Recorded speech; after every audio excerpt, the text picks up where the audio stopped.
Hello, this is Arik Friesen, the developer of FetchArt. The FetchArt application runs as a script inside of iTunes. So, in order to use FetchArt, we need to first launch iTunes. If FetchArt installed successfully, it will have created a script menu on the iTunes menu bar, shown here, with the FetchArt entry underneath it. Now, we don't want to launch FetchArt first thing when we brought up iTunes, because first we need to select in iTunes what tracks we want to look for album art for. So for example, right now I don't have any specific track selected, but I do have this playlist selected. So if I launched FetchArt right now, it would try to download album art for every track inside that playlist. And if I didn't have a playlist selected, I just had my music library selected, it would try to download album art for every single song in my library.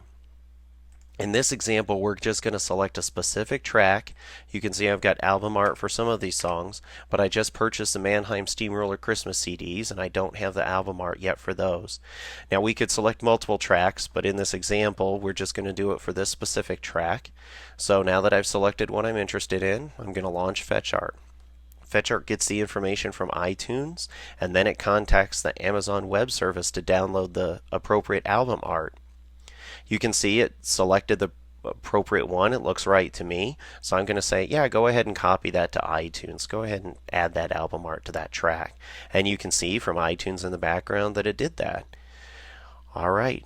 Then after that point, I'm going to quit FetchArt, and if I wanted, I could select some additional tracks and launch FetchArt again and download individual art. That was the super quick FetchArt tutorial.